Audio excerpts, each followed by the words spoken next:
Hari ini kita akan sambung perbincangan kita minggu lepas iaitu tentang ideologi semasa. Minggu lepas kita telah bincang beberapa subtopik dalam tajuk ideologi semasa. Yang pertama kita telah bincang tentang secularism iaitu sebagai gerakan yang dicetuskan ataupun gerakan yang muncul untuk menjatuhkan pihak gereja pada zaman Dark Ages. Kerana pada waktu tersebut pihak gereja telah mengawal kehidupan manusia. Makanya muncul gerakan secularism yang membawakan idea bahawa gereja ataupun agama dan kehidupan haruslah dipisahkan. Kemudian gerakan yang kedua kita telah bincang tentang modernism. Modernism juga sebagai satu gerakan yang menentang agama ataupun acuan traditionalism. Kemudian yang ketiga adalah pasca modernism.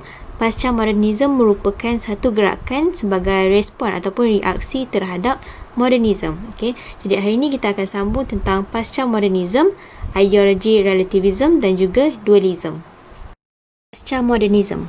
Pasca modernism ataupun postmodernism merupakan satu gerakan yang muncul selepas modernism kerana ketidakpuasan hati terhadap gagasan modernism dan mereka menganggap bahawa gagasan ataupun gerakan modernism telah gagal. Salah satu ciri-ciri yang boleh kita sebut tentang pasca modernism adalah mereka mempersoalkan objektiviti ilmu sains yang diperkenalkan dalam modernism.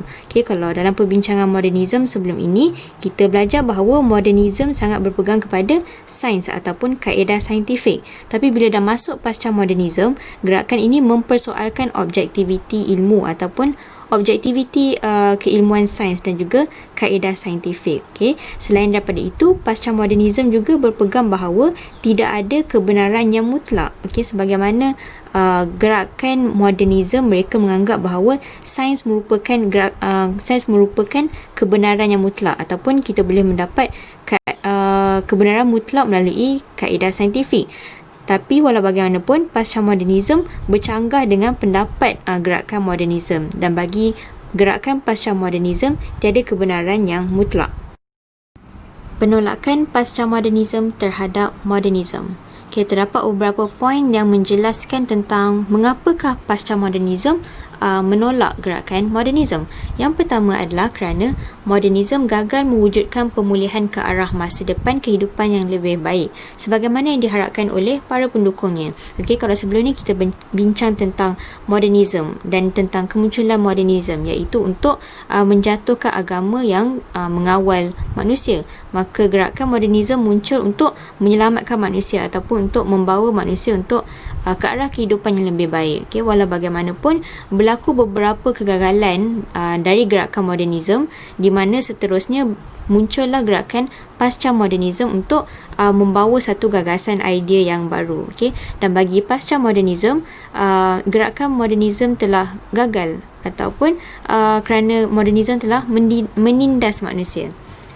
Poin yang kedua, ilmu pengetahuan moden tidak mampu untuk melepaskan diri daripada penyalahgunaan kuasa keilmuan demi kepentingan kekuasaan.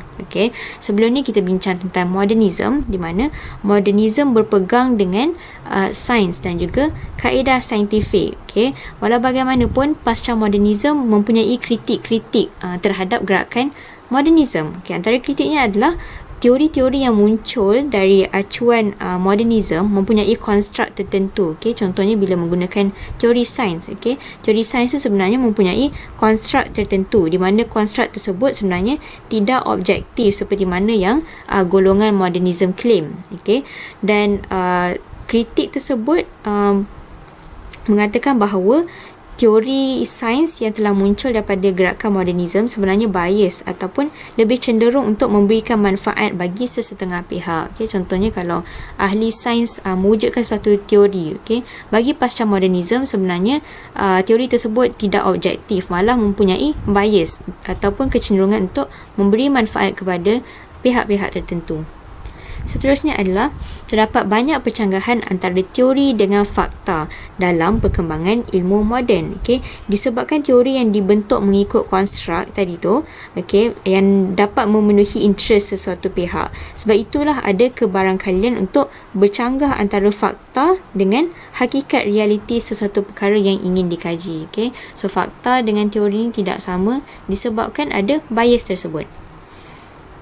Seterusnya, keyakinan bahawa ilmu pengetahuan moden mampu memecahkan segala persoalan yang dihadapi manusia adalah meleset apabila kini munculnya pelbagai penyakit sosial. Okay? So, kononnya munculnya gerakan modernisme untuk menyelamatkan manusia. Walau bagaimanapun, gerakan modernisme telah menyebabkan banyak masalah sosial. Ilmu moden kurang memberikan perhatian terhadap dimensi mistik dan juga metafizik manusia kerana terlalu menekankan sifat fizikal individu. Okay? Sebagaimana yang telah disebutkan bahawa modernisme berpegang kepada kaedah saintifik.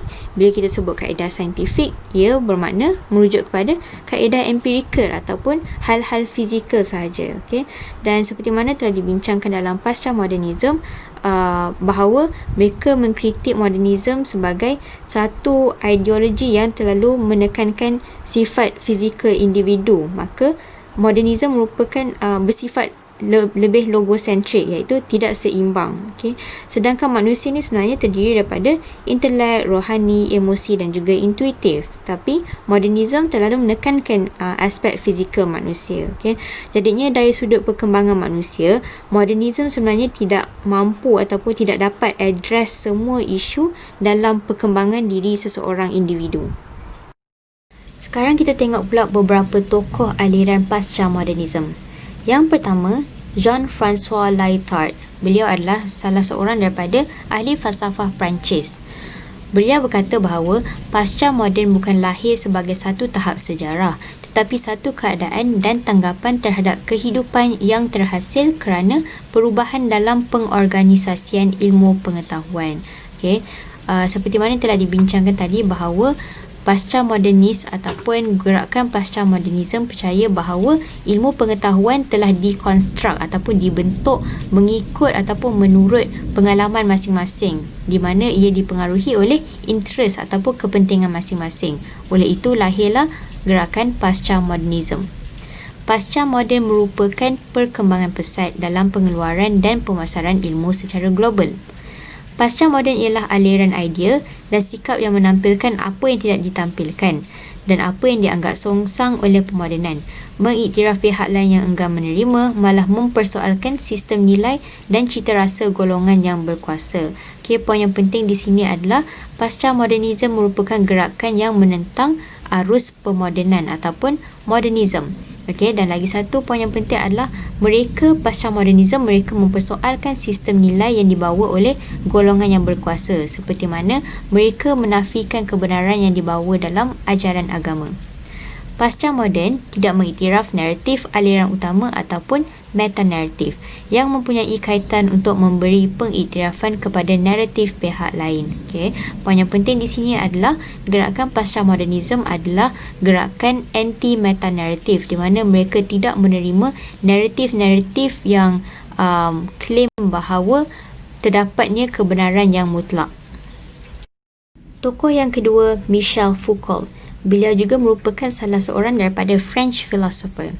Beliau telah berkata bahawa pemodenan telah melahirkan ilmu dalam bentuk diskursif, iaitu ilmu yang dibina, disusun, diiktiraf serta dihubungkaitkan antara satu sama lain dengan tujuan untuk mengesahkan keilmuan terhadap sistem pemikiran dan budaya masyarakat barat moden. Okay, sebagaimana yang kita cakap bahawa bagi gerakan pasca modernisme, proses pemodenan telah menyebabkan ilmu itu dibentuk ataupun dikonstruk menurut kepentingan individu ataupun masyarakat tertentu.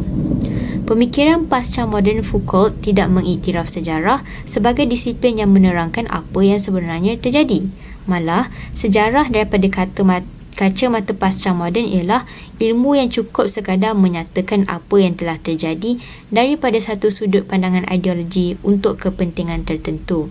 Okay, bagi gerakan pasca modernisme ni, sejarah tidak boleh menerangkan kita tentang apa yang telah terjadi ataupun kebenaran tentang apa yang telah terjadi. Malah bagi mereka, kita hanya perlu belajar sejarah untuk mengetahui peristiwa tertentu ataupun belajar daripada peristiwa tersebut, bukan untuk kita mempercayai bahawa terdapat kebenaran yang mutlak daripada sejarah ataupun disiplin ilmu sejarah. Tokoh yang ketiga, Jacques Derrida.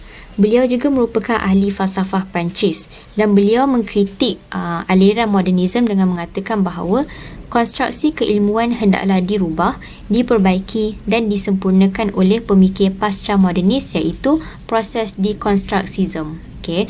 So, Jacques Derrida memperkenalkan proses deconstructism sebagai salah satu cara untuk mengkritik cara construction ilmu oleh modernis. Metod dekonstruksi ataupun deconstruction sebagai satu proses kritikan terhadap teks, khususnya untuk mencari dan menyelongkan makna di sebalik apa yang tertera pada teks. Okay, kalau sebelum ni, waktu proses modernity ataupun modernism, mereka telah mempunyai construction of knowledge. So, sekarang, bagi Jacques Derrida, peranan gerakan pasca moden adalah untuk dekonstruksi ataupun memecahkan ilmu-ilmu tersebut untuk kita teliti yang mana satu yang benar. Kerana bagi mereka, kebenaran itu adalah relatif dan mereka telah mengkritik metod modernis kerana mereka mengatakan bahawa modernis tidak ada metod yang sesuai untuk membuktikan kebenaran. Kemudian konstruksi dasar keilmuan yang telah kukuh dalam zaman moden yang dikenali sebagai grand theory itu telah ditentang kesahihan dan kekuatan hegemoninya. Okay. Beliau telah mengkritik metod ataupun construction of knowledge yang dibawa oleh modernism. Maka telah ditentang kesahihan ataupun telah ditentang objectivity knowledge ataupun objectivity ilmu yang dibawa oleh modernis. Pemikir pasca modernism tidak meyakini keabsahan ataupun kesahihan sesuatu perkara asas pembinaan keilmuan yang disusun oleh generasi modernis. Maksudnya mereka menentang tentang kesahihan ilmu yang dibawa oleh modernis.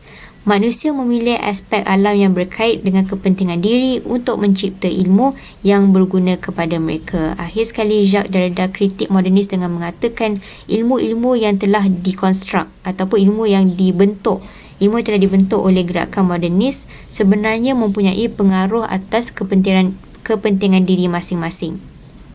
Selesai perbincangan pasca modernism. Apa yang kita dapat lihat secara ringkasnya, gerakan pasca modernism merupakan satu gerakan reaksi kepada gerakan modernism.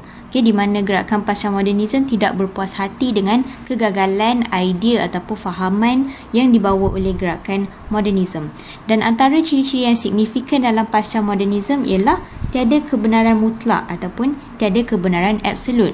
Maka gerakan pasca modernism adalah untuk mereka menentang habis-habisan kekuasaan ataupun mana-mana aliran yang mempercayai ataupun mengatakan bahawa terdapat satu kebenaran yang absolut. Okay, maka gerakan pasca modernism memberikan setiap individu ataupun masyarakat untuk menilai kebenaran masing-masing.